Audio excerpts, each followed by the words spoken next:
Hi guys, welcome to Cult of Dan Peach. I'm Dan, and this is my little vlog show thing where I talk about things that interest me, such as heavy metal, horror films, more heavy metal, gothic rock, punk, whatever. So today I'd like to talk a little bit about the 1998 movie Strangeland, which you may have heard of, may not. It's the brainchild of Twisted Sister's Dee Snider. He wrote the script and managed to get it bankrolled. And he also cast himself as the main villain, Captain Howdy.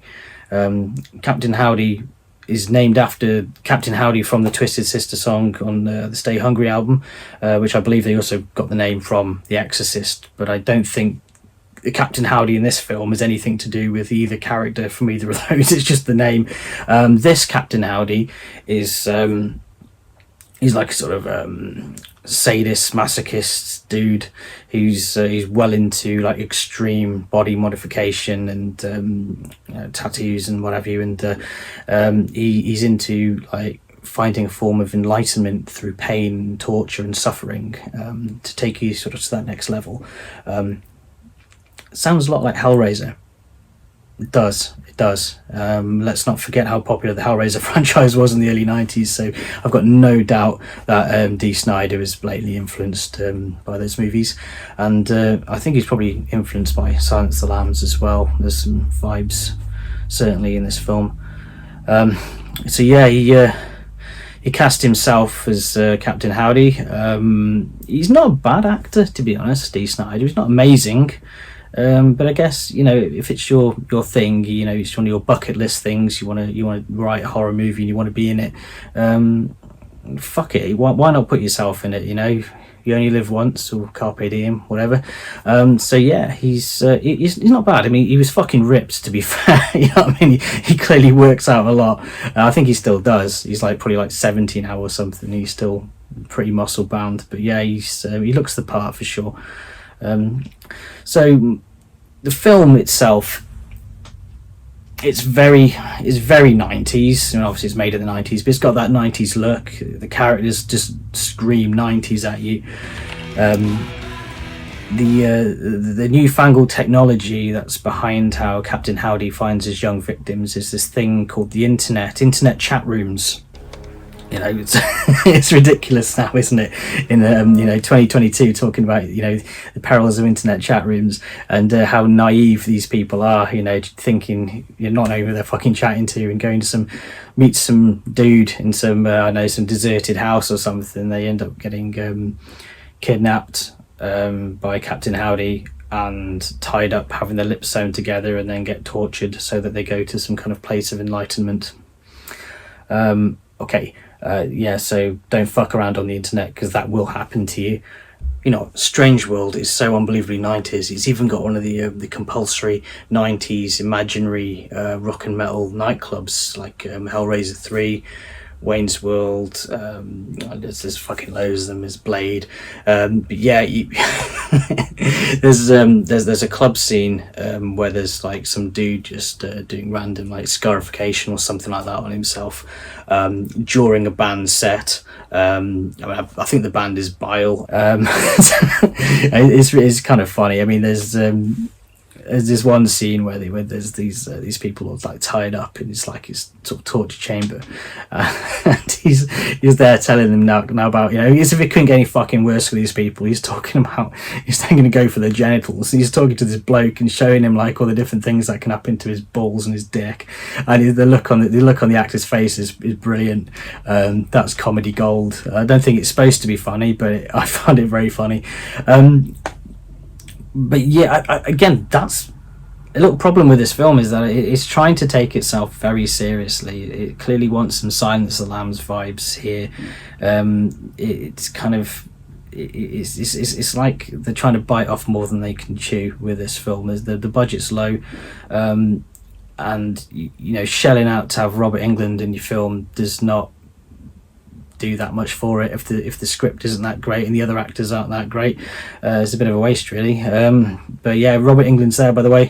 He's a kind of a supporting character. Just to okay, we can have obviously lots of spoilers in this little video. I mean, this story is that this guy Captain Howdy is doing his thing, catching kids, and this detective finally catches him, put him away, and Captain Howdy has his medications, and he's found to be like insane. So in no time at all, he comes out of the asylum or wherever they're fucking keeping him, I don't know. And he's a reformed character because now he's wearing a cardigan, and he's painted over his tattoos, and he kind of looks a bit like Mark Zuckerberg.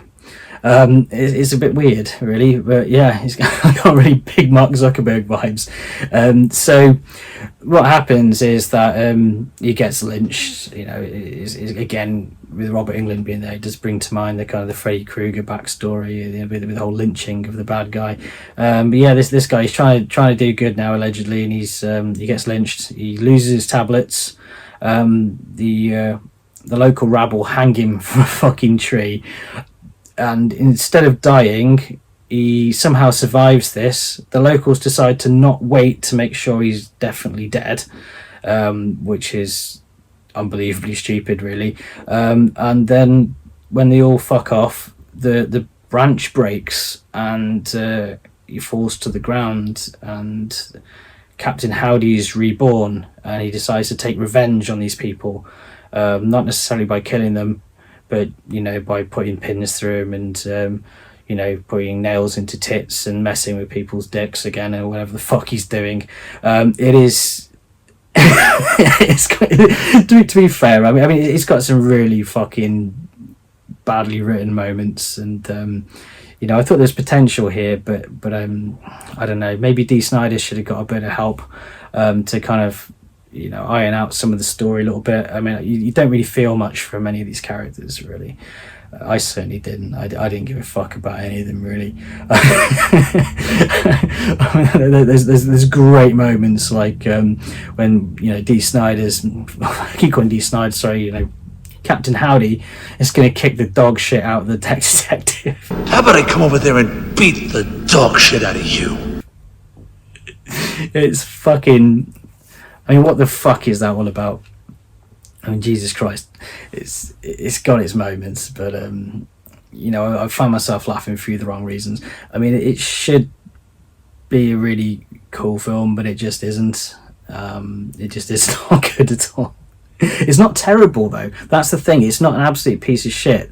And sometimes with absolute pieces of shits, they go either way. They either are just unwatchable and boring and awful, or they're incredibly entertaining for all the wrong reasons. Now, this film isn't that bad. Now, that's the problem. You can watch it once and it's all right. You don't hate it. You can see it's riddled with fucking flaws everywhere, but you kind of get through it. But it's not something you'd ever want to watch again.